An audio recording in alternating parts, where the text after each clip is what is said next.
Tekstur keju mozzarella yang gampang meleleh emang bikin makanan jadi kelihatan cakep ya bos. Rasa gurih khas mozzarella juga cocok banget nih sama lidah Indonesia. That's why mozzarella banyak dipakai buat menarik pelanggan. Semua bisa di mozzarella-in. Gak cuma Food Hunter aja yang kepincut sama si mozzarella, Pak Johansen pengusaha susu sapi jadi kepikiran juga buat cari cuan dari mozzarella. Halo, saya Johansen. Usia saya 49 tahun. Selamat datang di peternakan Green Tapos Dairy Farm. Mau tahu cuan saya dari usaha susu sapi perah ini? Mari ikutin saya.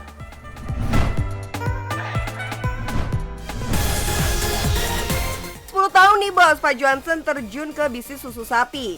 Awalnya sih gara-gara melihat banyak susu impor. Kesempatan dong untuk jualan susu produk lokal. Kalau nengok latar belakang Pak Johansen sih, jaka sembung bawa golok, nggak nyambung Mbak. Backgroundnya IT tapi bisnisnya ternak sapi. Ini nih yang bisa kita pelajari dari pengalaman Pak Johansen. Sebelum terjun ke bisnis, pastikan udah pelajari bener-bener soal produk yang mau dijual ya bos. Kalau modalnya cuma nekat, bisa-bisa ketipu. Awal merintis bisnis susu, Pak Johansen pernah ditipu saat membeli sapi. Dibilangnya sih sapi muda, taunya udah tua. Modal udah ludes tapi nggak bisa menghasilkan produk yang dipengenin. Kalau sekarang sih Pak Johansen udah pinter ya bos. Udah tahu gimana caranya supaya sapi bisa produktif menghasilkan susu. 40 ekor sapi yang ia miliki yang setiap hari bisa memproduksi susu 300 sampai 400 liter. Oke, kita harus tahu kapan kita inseminasi untuk sapi yang mau dihamilkan sama sapi yang masih menghasilkan, supaya kita istilahnya bersamaan semua hamil bersama. Kalau sampai hamil bersama otomatis susunya nggak ada. Jadi saya imbangin aja untuk yang hamil sama yang produksi. Karena sapi-sapi ini adalah sumber cuannya Pak Johansen, perlakuannya harus spesial ya bos. Dikasih makanan bergizi dari rumput dan konsentrat. Terus biar sapi nggak gampang stres, kandangnya sengaja ditaruh di tempat yang bikin rileks. Lokasi kandangnya berada di daerah Gunung Leweng, Larangan, Bogor. Ini bos, salah satu sapi FH yang menghasilkan cuan saya paling banyak. Makanya saya kasih penanganan khusus, makan khusus supaya cuan saya makin banyak. Susu yang dihasilkan dulu dijual ke pabrik-pabrik susu, tapi nggak semua susu bisa ditampung pabrik. Wah, harus puter otak nih biar susu nggak kebuang. Susu segar kan nggak bisa disimpan lama ya bos. Biar lebih awet dan bisa langsung dijual ke konsumen, Pak Johansen membeli alat pasteurisasi sendiri. Dari sekitar 300 liter susu yang dijual cuma 250 liter aja. Dari susu yang dijual hingga Rp15.000 per liter, omset yang dihasilkan udah Rp3.750.000 per hari. Sisa susu yang nggak dijual diolah lagi biar jadi cuannya maksimal bos. Tahun 2017, Pak Johansen mulai melebarkan produk persusuan untuk menambah nilai jual. Susu dibuat jadi keju mozzarella. Idenya muncul pas lagi ke Korea. Tuh kan, ide bisnis datang dari mana aja bos?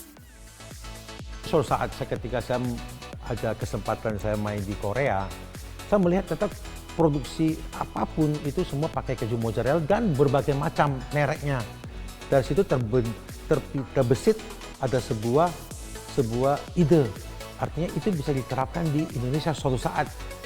Nah, begitu pulang dari Korea, saya mulai mencoba membuat secara tradisional dulu keju mozzarella kecil-kecilan, dan ternyata itu diserap pasar dengan bagus. Nah, dari situlah saya memulai dari tradisional sampai ke mesin. Sama seperti awal berbisnis susu, melebarkan sayap ke produksi keju juga nggak boleh sembarangan. Pak Johansen harus belajar dulu biar tahu takaran susu untuk menghasilkan mozzarella. Butuh 50 liter susu sapi untuk menghasilkan 5 kg keju mozzarella. Susu fresh dipanaskan sampai suhu 40 derajat Celcius. Next ditambah asam garam dan juga bibit keju yang didatangkan dari Italia. Judulnya keju lokal rasa international nih bos. Susu dipanaskan lagi sampai suhu 50 derajat Celcius lalu didiamkan selama 30 menit. Hasilnya dadi susu untuk bahan keju. Semakin banyak dadi, makin bagus kualitas kejunya. Dadi kemudian dicampur dengan racikan khusus dan dimasukkan ke mesin mozzarella hingga adonannya lentur. Adonan lentur didiamkan sampai dingin, setelah itu siap dikemas. Oke bosku, Inilah ruang tempat produksi kami, tempat memproduksi keju mozzarella dan susu pasteurisasi. Dan sesuai standar yang ada, setiap kami selesai produksi, kami selalu menjaga kebersihan dan kehigienisan mesin-mesin kami. Sehingga para pelanggan tidak perlu takut mengkonsumsi produk kami, karena kami menjaga kualitas barang kami. Produk keju mozzarella dijual dengan sistem pre-order di marketplace. Sekali buka PO langsung laku 100-200 kg keju loh bos. Harga kejunya Rp98.000 per kilogram. Kalau kemasan 2 kilo dibanderol lebih murah Rp180.000. Waktunya hitung-hitungan omset kasar nih bos. Kalau minimal terjual 100 kg sekali produksi, omsetnya minimal Rp9.800.000. Kalau omset sebulan untuk produk keju aja udah Rp50 juta tuh bos. Belum termasuk omset susu segarnya ya. Waduh, mantep banget dah. Salah satu produk spesial milik Pak Johnson adalah mozzarella rainbow.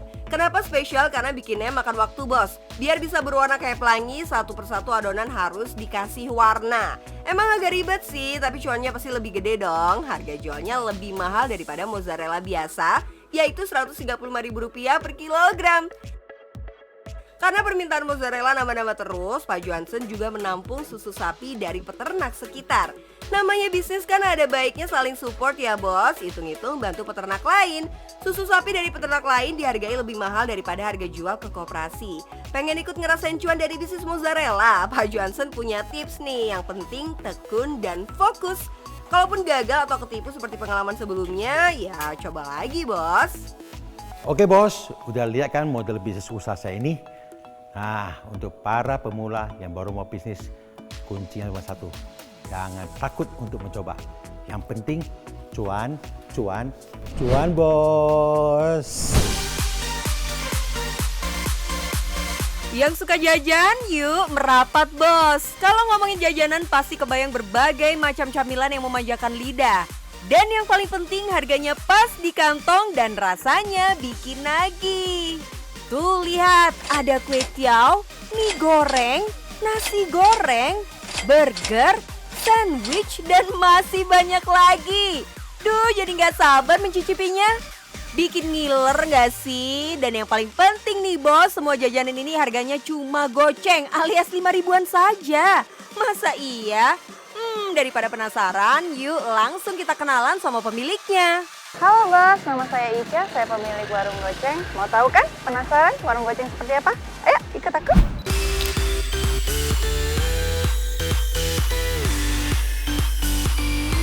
Nah ini dia bos warung goceng. Kenapa dinamain warung goceng? Karena menunya serba goceng. Mau lihat? Penasaran? Isi menunya apa? Ini dia. Yap, ini dia warung goceng yang terletak di Jalan Poncol, Kecamatan Cimanggis, Kota Depok. Lokasinya berada di dalam gang, tapi jalanannya masih cukup kok untuk satu mobil. Dan yang terpenting ada parkirannya. Bermodalkan uang Rp2 juta, Ica pun berhasil memanfaatkan garasi rumahnya untuk disulap menjadi kafe ala-ala. Tapi dari mana ya ide membuat warung goceng ini? Kalau suka jajan di luar kok harganya tuh kak agak gimana ya, kurang menjangkau lah gitu kan. Jadinya kita buat gimana orang tuh bisa jajan dengan semua kalangan tuh bisa apa sih terjangkau gitu dengan harga goceng.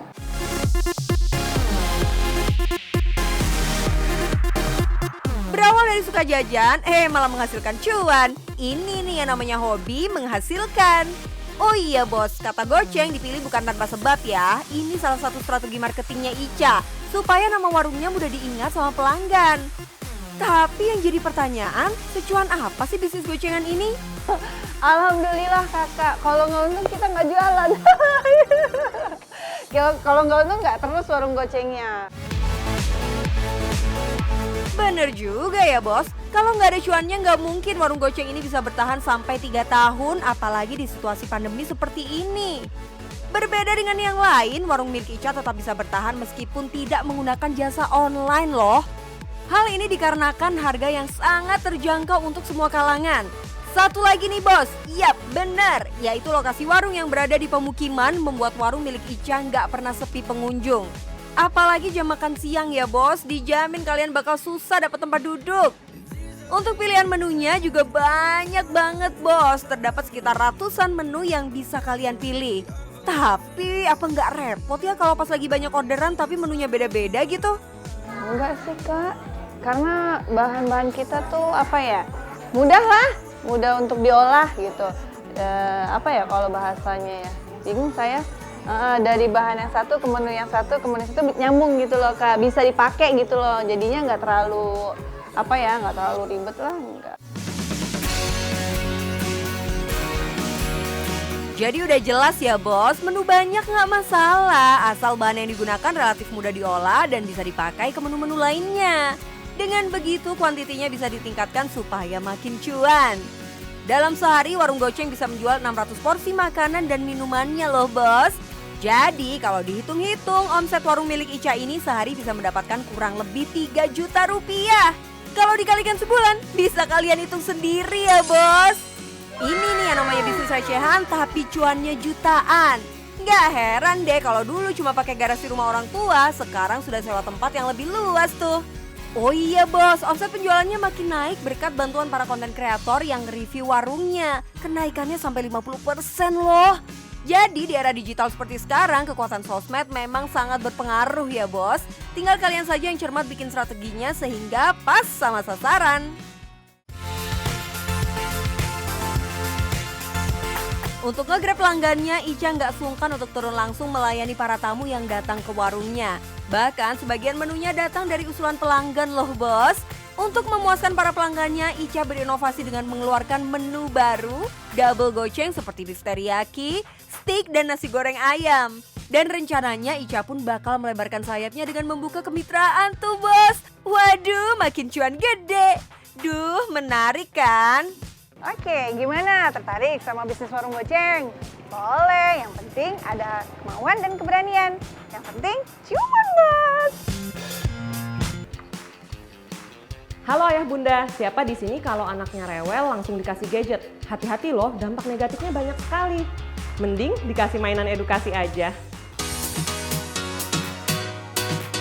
Kalau mau cari ide bisnis nggak usah jauh-jauh bos, tinggal cari aja apa sih yang dibutuhkan orang-orang sekitar kita. Misalnya pas lihat anak-anak pasti kepikiran butuh mainan dong. Bu Umu pemilik toko mainan edukasi di Jakarta memulai bisnis mainan dari kebutuhan anaknya sendiri.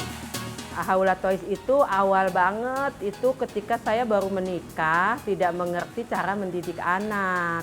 Awalnya 24 tahun yang lalu itu, saya baru punya anak satu, saya namakan Haula. Gitu kan. Nah si Haula ini karena saya sebagai ibu muda nggak paham kan bagaimana ketika dia membutuhkan mainan yang saya tahu kalau anak mainannya kecil, dia pasti kesel. Mau dimasukin ke lubang dia nggak bisa, kesel gitu kan. Dan saya cari di jalanan, cari di sekitar toko-toko mainan tuh tidak ada yang sesuai keinginan saya gitu. Padahal saya paham anak-anak ini di masa perkembangannya dia harus dibersamai dengan sesuatu yang mendidik. Awalnya sih emang nggak niat bisnis, cuma pengen nyari mainan edukasi buat anak. Masalahnya ya bos, dulu mainan edukasi kayak gini tuh susah banget dicari. Sekalinya ada pasti barang impor dan harganya mahal. Biar bisa dapat harga miring, Bu Umu coba-coba bikin aja deh di tukang kayu. Selain lebih murah, bentuk mainan bisa dibuat sesuai keinginan. Maksud hati cuma mau bikin mainan murah malah jadi ide bisnis.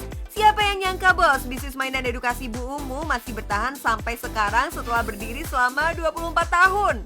Kalau ditengok dari segi harga, mainan edukasi ini harganya nggak murah juga loh. Soalnya semua produk dibuat secara handmade bos. Ya meski nggak semahal mainan edukasi impor juga sih. Terus gimana saingan sama kompetitor ya? Mainan di pasar kan harganya murah meriah.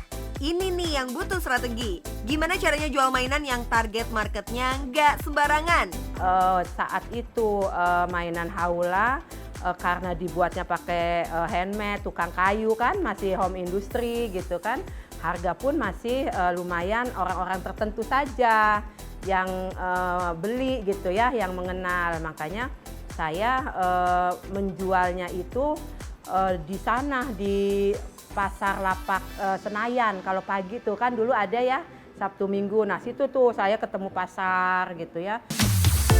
Meski harga mainannya terbilang mahal, asal targetnya tepat, dijamin gak akan susah kok menjual produknya. Apalagi kalau dari segi kualitas, mainan ini terbuat dari kayu asli, bisa sampai puluhan tahun loh bos. Berawal dari toko offline, Haula Toys mulai merambah ke penjualan yang lebih luas lewat toko online. Penjualan lebih banyak, cuan juga jadi double-double dong bos. Dari hasil penjualan online-nya saja bisa meraup cuan sampai 200 juta rupiah dalam sebulan. Buat Bu Umu, bisnis mainan edukasi bukan sekedar ladang cuan. Bisnisnya dijalankan dengan hati bos. Saking cintanya dengan dunia anak-anak, Ibu Umu meneruskan kuliah S3 dengan mengambil pendidikan anak berkebutuhan khusus. Selain buat nambah ilmu, pendidikan yang ditempuh, Bu Umu juga berguna buat pengembangan bisnisnya. Beda dengan toko biasa yang cuma jualan mainan, di toko mainan edukasi pembeli bisa sekalian konsultasi gitu deh. Anggap aja ya sambil menyelam minum air, mainannya dapet, healingnya juga dapet. Fungsinya jadi bertambah, bukan cuma sekedar mainan, tapi dia bisa jadi obat gitu. Nah, mainan ini nih beneran jadi obat buat anak-anak yang disebut autis, yang disebut mengalami hambatan ini, hambatan itu gitu kan.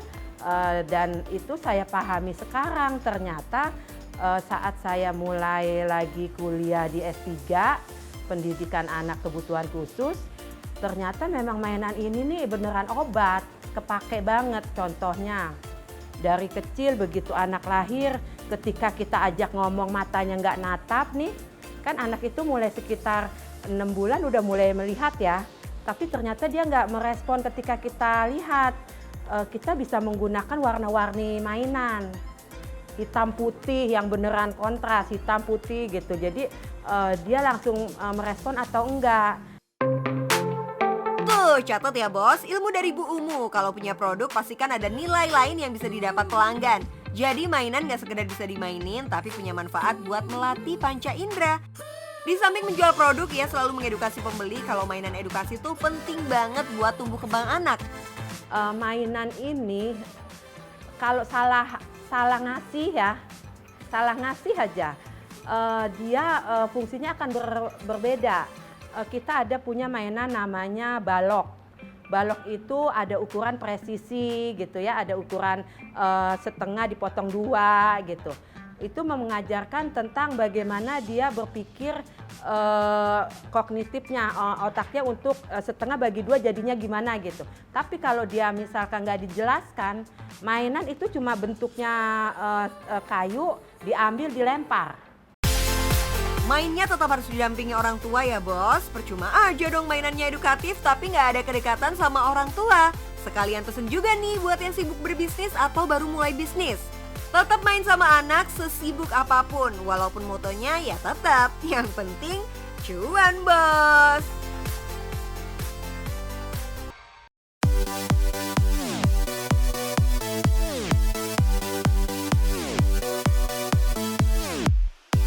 Seru kan bos belajar dari pengusaha-pengusaha hari ini? Tetap saksikan Cuan Bos siap Rabu, Kamis, dan Jumat jam 12 siang. Dan Cuan Bos Weekend hari Sabtu jam 1 siang.